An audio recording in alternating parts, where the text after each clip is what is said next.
Felices fiestas, Sevilla. Seguimos hablando. Último día del año. De la palabra de Dios. Digo felices fiestas y no feliz Navidad, porque creo que es una celebración que está perdiendo el sentido.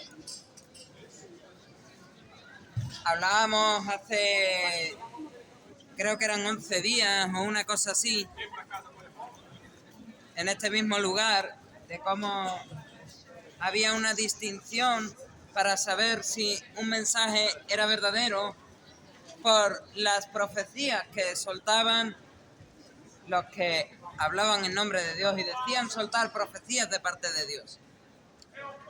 Y hay un ejemplo ligado a estas fiestas de una profecía cumplida, pero no en nombre de Dios, sí de un cristiano, pero no en nombre de su Dios, sino un relato que escribió en uno de sus libros. C.S. Lewis, un anglicano, habló en uno de sus libros de la diferencia de Christmas y Xmas. Hablaba de una isla con una ciudad llamada Niatir. Allí había dos tipos de personas.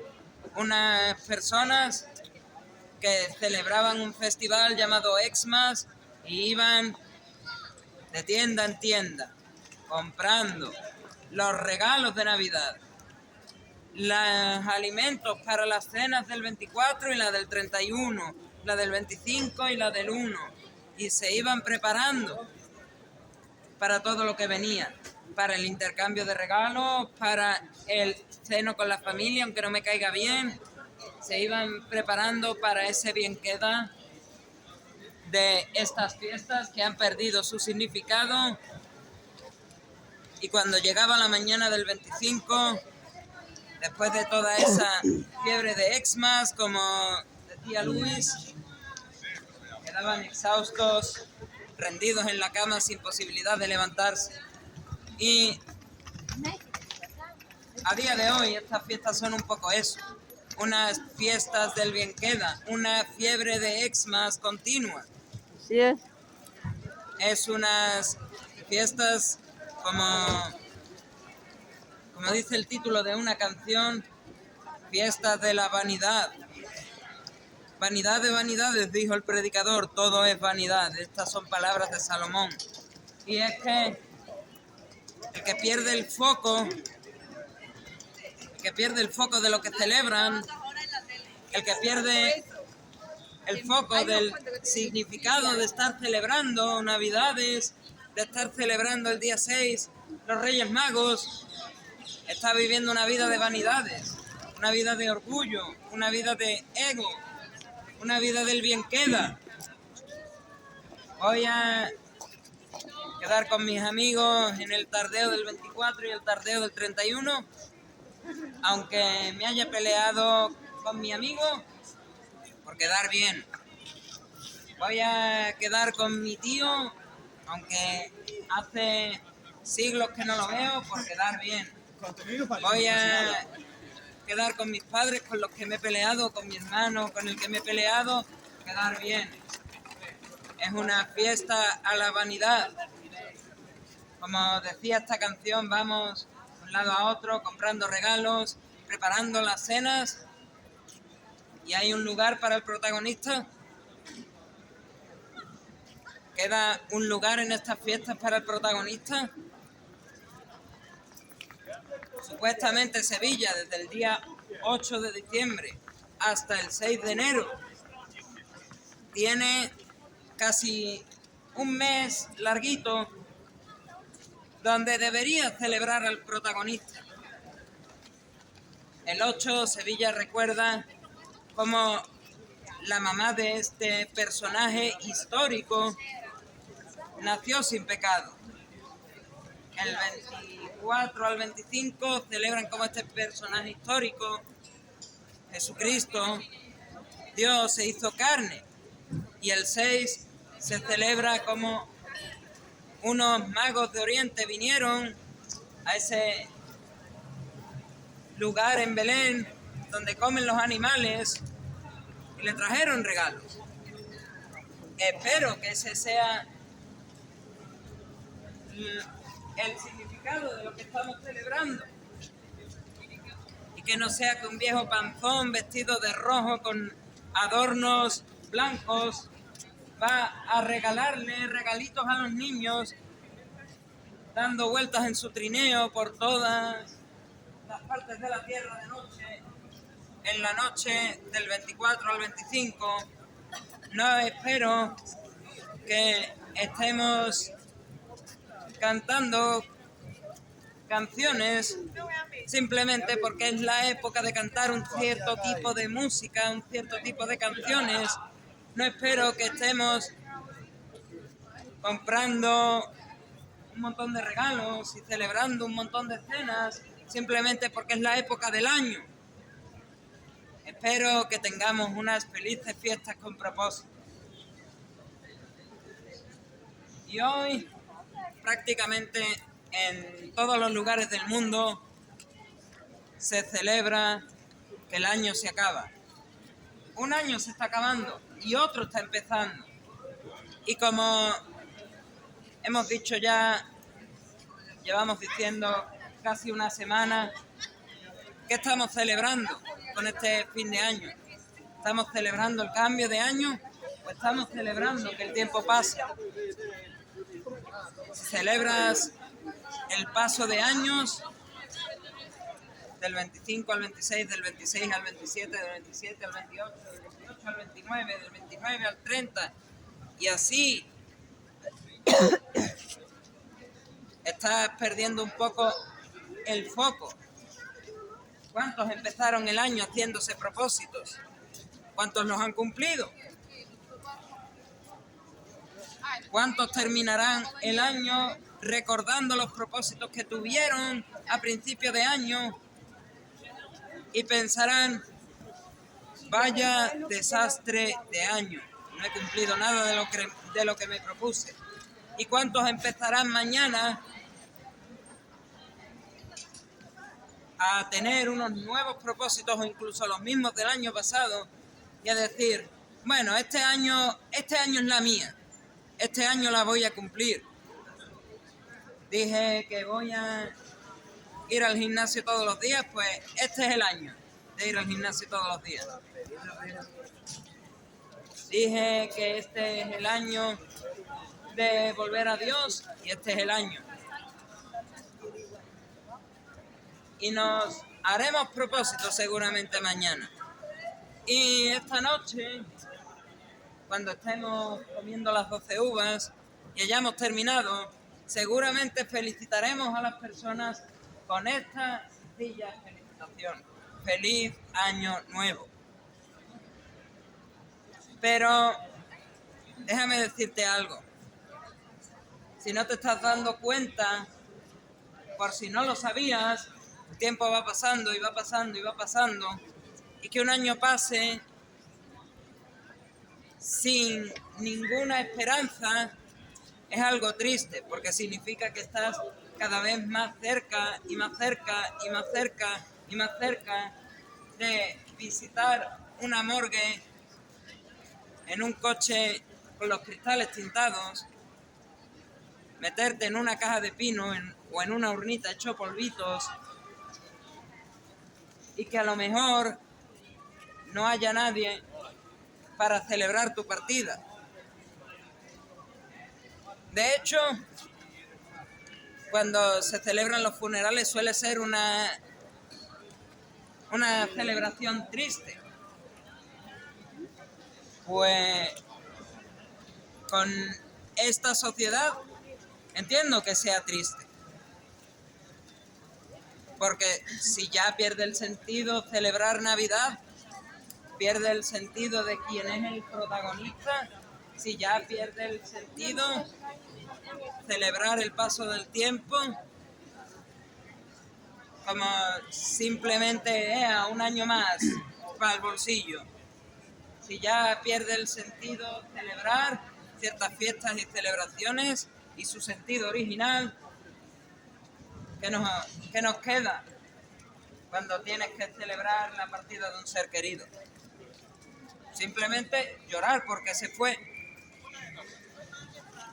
Algunos hipócritas dirán, está en un lugar mejor, sin siquiera haberse hecho la pregunta, ¿está en un lugar mejor?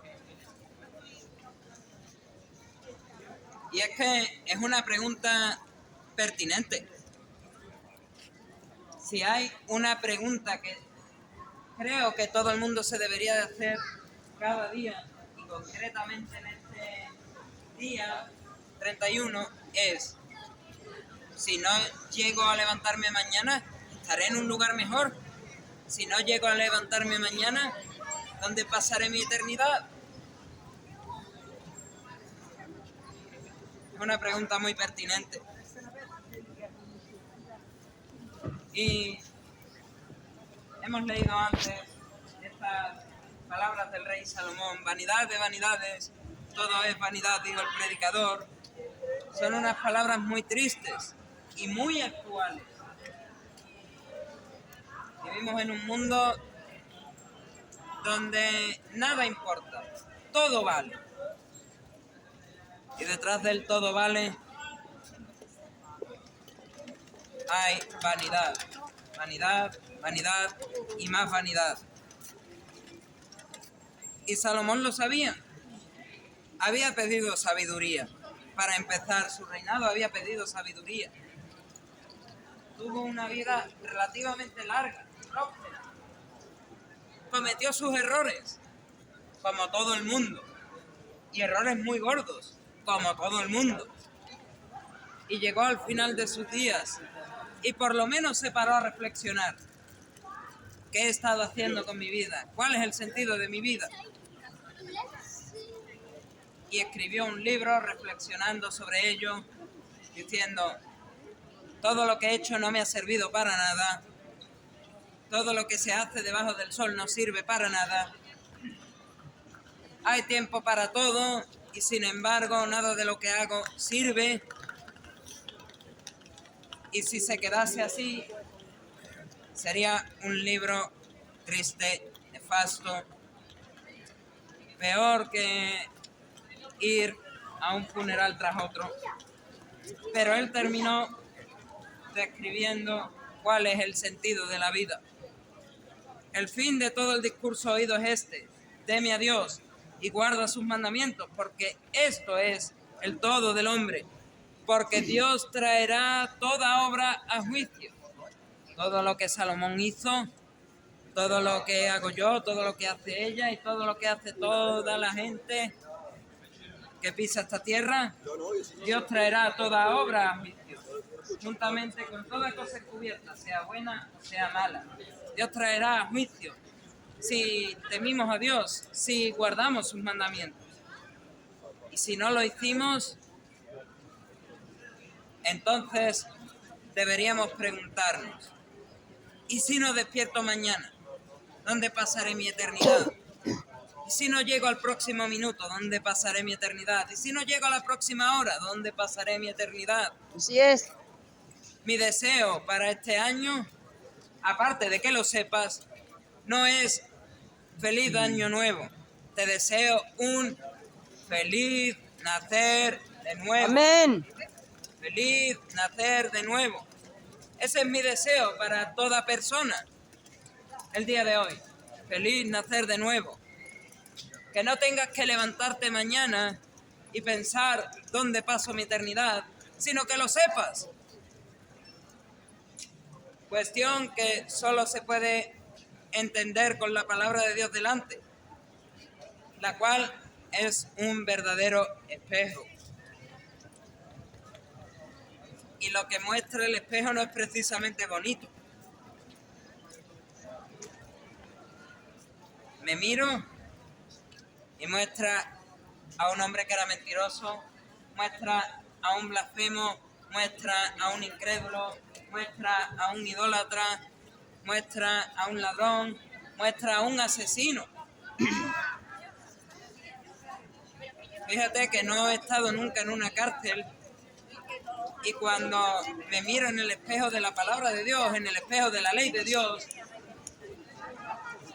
veo escrito asesino, porque una sola mentira costó que ese que deberíamos estar celebrando en Navidad, que se encarnó, fuese a morir a una cruz. El asesinato de Jesús. Yo soy culpable. Y ella es culpable. Y tú, y tú, y tú, y tú, y tú, y tú, y tú, y tú. Todos somos culpables del asesinato de Jesús. Y una mentira bastaba. Cada vez que hemos mentido, nos hacemos culpables de toda la ley. Y siendo culpables de la ley, necesitábamos un chivo expiatorio, necesitábamos una cabeza de turco.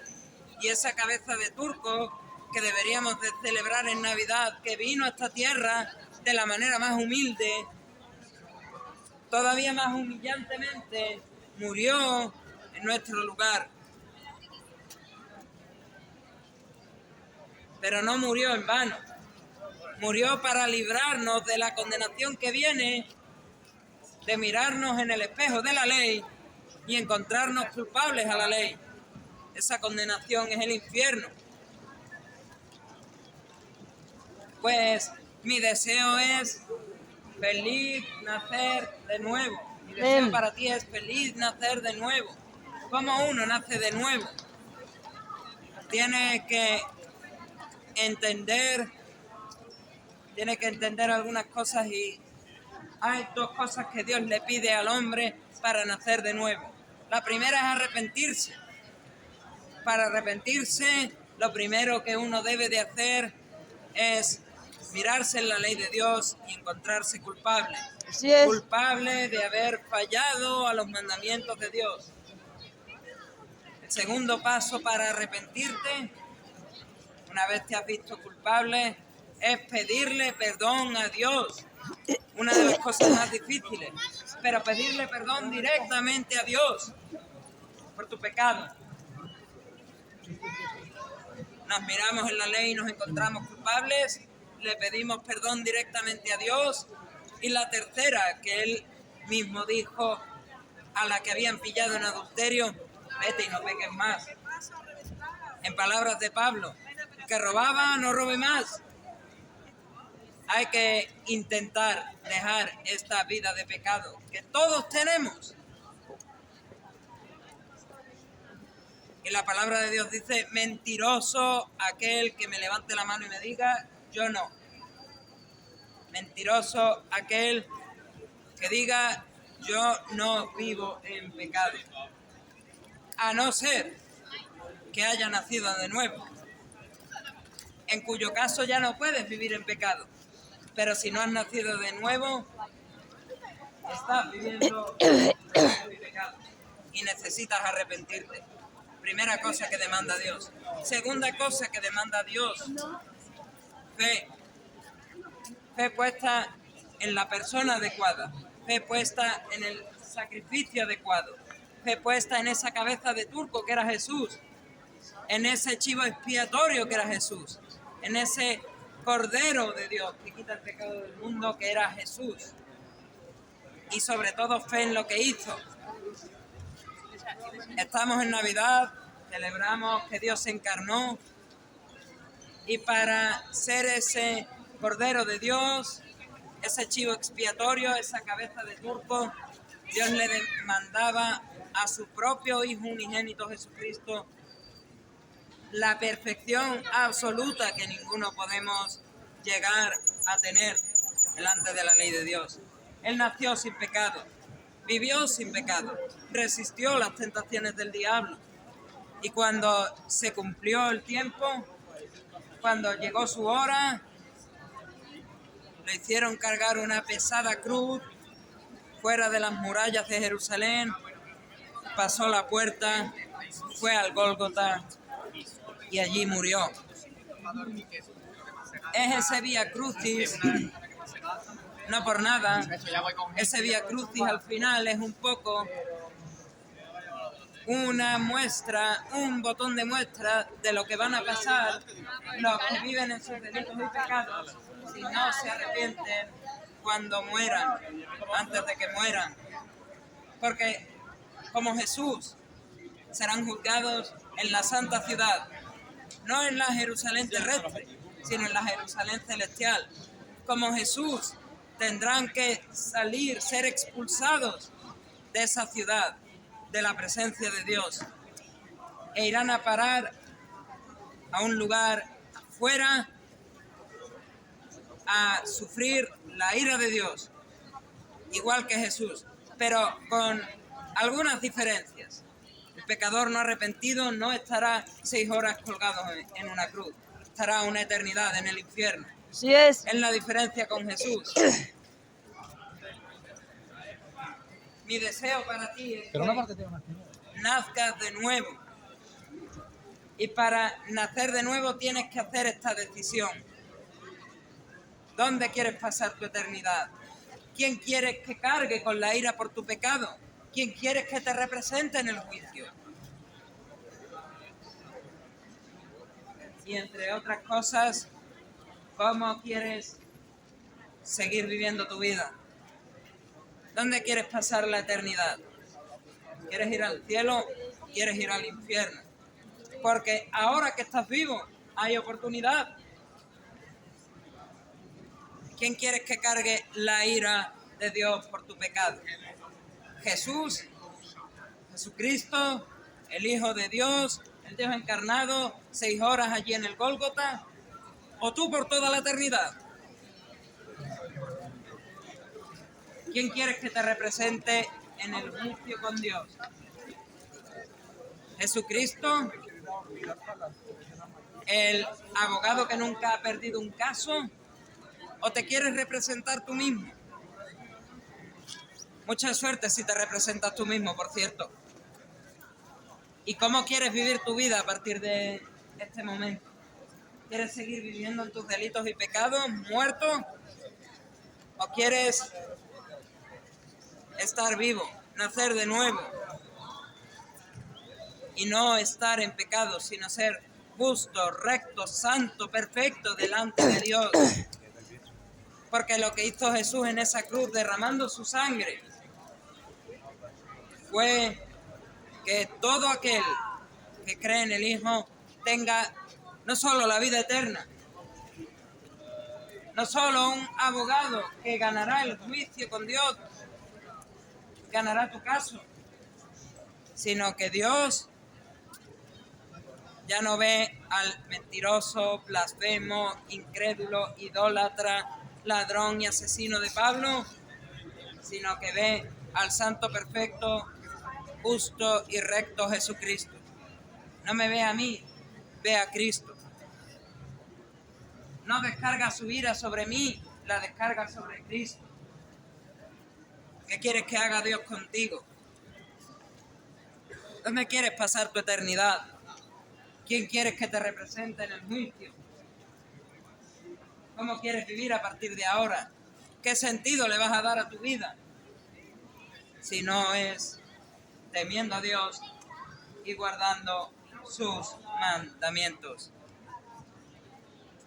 La Trinidad se implicó en esta obra de redención de los pecadores. El Padre envió al Hijo. El Hijo sufrió la ira de Dios por los pecadores. Y el Espíritu Santo, el gran olvidado, primero resucita al Hijo el tercer día. Segundo, se convierte en ese anillo de la promesa para con Dios, de Dios para con su pueblo, de Dios para con los verdaderos cristianos, de Dios para con los que creen en Jesús y se arrepienten. Y tercero, el Espíritu Santo nos va haciendo cada vez más y más como Cristo. Cada vez menos del viejo yo, de la vieja vida, de los años atrás y más de los años por venir, de la nueva criatura, del nacido de nuevo, del salvado. Mi llamado Y mi deseo para este año que empieza, olvídate de voy a entrar mañana al gimnasio y no voy a parar hasta que me ponga mazado y pierda 15 kilos. Olvídate de me voy a leer todos los libros de la estantería que no he leído. Olvídate de voy a intentar reconciliarme con ese familiar, con ese amigo con el que estaba peleado. Olvídate de eso. Mi llamado y mi deseo es que este año que entra puedas nacer de nuevo. Este año que entra puedas saber dónde vas por la eternidad, puedas saber que ya no estás solo, que no vas a acabar simplemente en una urna hecho polvito o en una caja de pino y enterrado en la tierra y se olvidó todo lo que hiciste, sino que hay una trascendencia, hay una esperanza para la muerte. Esa esperanza la tienes en Dios, el protagonista de estas fiestas. Esa esperanza está en Dios. Así que, amigo, hoy es el día para que te salves. Hoy es el día para que nazcas de nuevo. Feliz nacer de nuevo. Nada de felices fiestas o feliz año nuevo. Feliz nacer de nuevo. Mi deseo para ti es feliz nacer de nuevo. Feliz ir al cielo. Feliz ser salvado. Feliz estar vivo. Feliz no estar en pecado. Feliz corazón de carne y no de piedra. Feliz, feliz, feliz. Ese es mi deseo para ti. Que un día nos veamos allí arriba en el cielo y pueda decir, te recuerdo, te vi el 31 de diciembre de 2025 en la Plaza de la Campana, escuchaste mi mensaje y veo que lo aceptaste de buena gana. Veo que esa semilla cayó en buena tierra. Bienvenido al cielo. Para que allí le puedas dar a Dios toda la gloria y toda la honra que solo Él merece. Alza la gloria.